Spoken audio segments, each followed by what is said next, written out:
Hello दोस्त, railway भर्ती 2024 का अपडेट कल आपने देख ही लिया होगा, वीडियो भी बन गई थी। लेकिन उसी अपडेट का पार्ट 2 कह सकते हैं या एक्सप्लेनेशन है कि रेलवे को क्या करना चाहिए। घोषणा तो कर ही रहे हैं, घोषणा पहले भी हो चुकी थी, आपने देख रखा है आरआरबी की वेबसाइट पे सारे नोटिफिकेशन का ईयरली वैकेंसी ले लिया। जबकि 2019 के बाद 2024 में वैकेंसी का बहुत बड़ा पीरियड था, 4-5 साल का। लेकिन इस घोषणा से ज़्यादा काम अच्छा चलेगा नहीं, क्योंकि विद्यार्थी वही हैं जो 2019 में थे, वही हैं 2024 में। कुछ नए ऐड तो हो रहे हैं, लेकिन कैंडिडेट पहले आपको 2019 में देख रखे हैं। 2024 में सेम फार्मूला अगर लगाएंगे तो काम नहीं करेगा।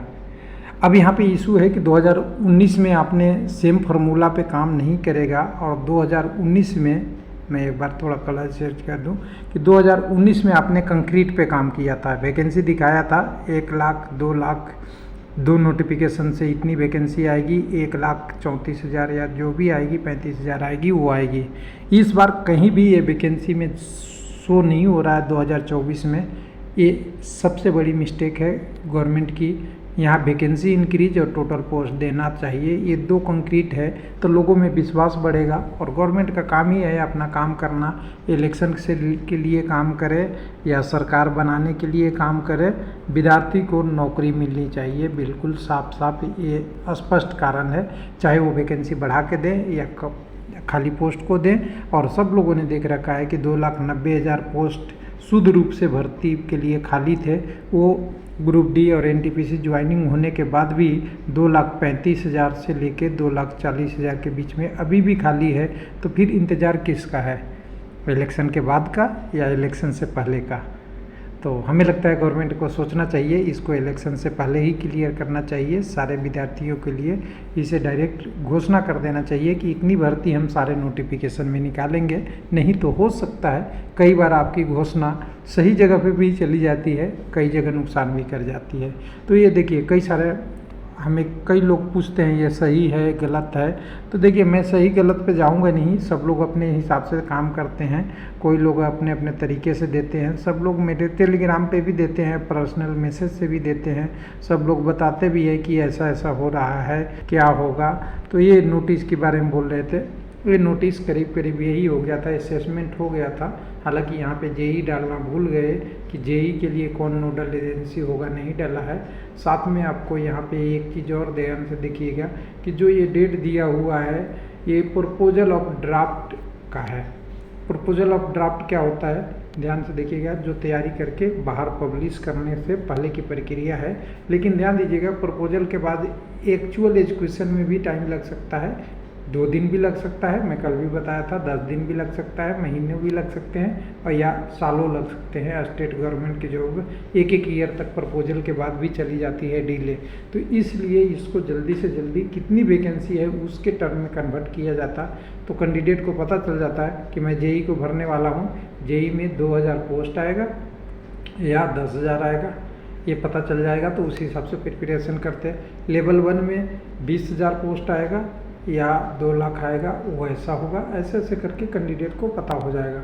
लेकिन एक चीज़ और है, उसी चीज़ के क्रम में कुछ अखबार में भी छपने लगे हैं, क्योंकि अखबार भी न्यूज लेते हैं रेलवे से, और रेलवे से लेने के बाद ये कह रहे हैं कि सबकी जिम्मेवारी बटी। जिम्मेवारी बंटने का मतलब है सबको नोडल एजेंसी बना दिया, उसमें जेई का नहीं है। लेकिन ये जिम्मेवारी नहीं होता है। अगर एक्चुअल में बात करूँ आपके साथ, कोई भी हो कैंडिडेट हो, तो एक्चुअल क्या है, रेलवे में वैकेंसी और ज्वाइनिंग के लिए ऑनलाइन डाटा मेंटेन होता है, और ऑनलाइन डाटा पे डेली अपडेट होता है। डेली नहीं तो मंथली तो अपडेट होता ही है। तो ये सारा असेसमेंट करने में इतनी टाइम नहीं लगती, उनके पास डाटा पड़ी हुई है, अप्रूवल में टाइम लगता है। तो मैं बोल दूं कि आज अगर मान लीजिए 10 तारीख है, मान लेते 12 आज है, 12 आज मान लेते हैं, एक्चुअल में आप आ जाते हैं तो 12 आपके पास अप्रैल है। अगर रेलवे को बोले कि आप 30 अप्रैल तक आप डाटा दे दीजिए, तो लमसम डाटा दे देंगे। फिर अगर कहिए कि यही 12 अप्रैल है, आप 30 मई तक दे दीजिए, तभी लमसम डाटा दे देंगे। अगर बोलिए आपने 30 सितंबर तक दे दीजिए तभी लमसम देंगे, और जब ये 30 सितंबर तक आएगी तो जब ज्वाइनिंग होती है, हमने देखा है ज्वाइनिंग टाइम में तभी भी वहाँ वैकेंसी कम हो जाता है। तो असेसमेंट तो गलत पहले भी होती है। यानी इतनी तैयारी करने के बाद यानी 1 महीने टाइम, 2 महीने, 4 महीने दीजिएगा तब भी उनकी असेसमेंट में गड़बड़ होती है, क्योंकि कई बार इंटरनल ट्रांसफ़र, कोई बार और ट्रांसफ़र, कई बार जितने पोस्ट खाली होने होते हैं वो खाली नहीं होता, कुछ कई बार बीच में पोस्ट सिलेंडर हो जाते हैं, बहुत सारे फैक्टर होते हैं जो अप्लाई हो जाते हैं, जिसके कारण से वैकेंसी में भी प्रॉब्लम आती है और असेसमेंट में भी आती है। तो कुल मिला के देखिए, अखबार में छपा हुआ बातें तो सही होती ही है, क्योंकि इन्होंने कहीं से लिंक लेते हैं और जैसा कि नोटिस आया था उसी नोटिस का लिंक है। लेकिन अभी समझने की इशू ये है कि अखबार को भी पॉजिटिव रूप से या सभी लोगों को पॉजिटिव रूप से बोलना चाहिए, ये घोषणा से काम नहीं चलना है। आप बताइए ना, एलपी की पोस्ट कितनी आई है? 5600 कुछ। टेक्नीशियन की कितनी पोस्ट आई है? 9144। करीब करीब आरपीएफ, एसआई और कांस्टेबल की पोस्ट कितनी आई है? तो कहिएगा 4100 कुछ और एक कुछ 400 कुछ 72 कुछ एसआई और कांस्टेबल मिला के करीब करीब 5000 के आसपास या 5000 प्लस। वो भी अभी ऑफिशियल डाटा 1-2 दिन में आएगा कि कितने दिन में आएगा, वो अखबार से या न्यूज़पेपर से मिला था। अब यहाँ पे जब बाकी जो वैकेंसी है जिसकी बात किया जा रहा है, एनटीपीसी ग्रेजुएट और अंडर ग्रेजुएट दोनों को दिखाना तो चाहिए कितनी आई। 10,000 आएगी, 20,000 आएगी, 5,000 आ जाएगी कि 2,000 आएगी, ये डाटा पर बात होनी चाहिए। अखबार लिखे, वीडियो कोई बनाए या कुछ भी हो, सभी से अनुरोध है कि कंक्रीट पे आइए ना। विद्यार्थी को क्या चाहिए, कब वैकेंसी आएगी वो एक न्यूज है, लेकिन उनको न्यूज से जॉब नहीं मिलेगी। जॉब के लिए चाहिए कितनी जॉब आएगी और किस लेवल की कैसे आएगी, वो भी एक महत्वपूर्ण इम्पॉर्टेंट है, क्योंकि न्यूज से जॉब को कोरिलेट करने के लिए आपको संख्या बताना पड़ेगा। संख्या क्या है?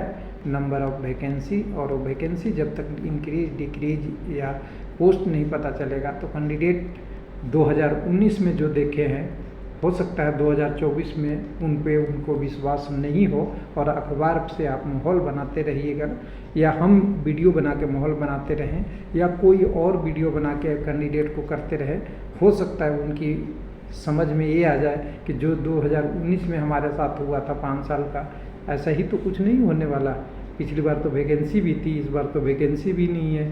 तो इसलिए थोड़ा सा गवर्नमेंट को इस टैक्टिक्स पे भी काम करना चाहिए टेक्निकली, कि जितने पोस्ट है, जितनी आपकी भर्ती निकाली है और जितना ज़्यादा से ज़्यादा भर्ती निकल सकती है उसको पब्लिश कर दीजिए, जिससे कैंडिडेट को थोड़ा सा अनुमान लग जाए। थैंक यू, धन्यवाद।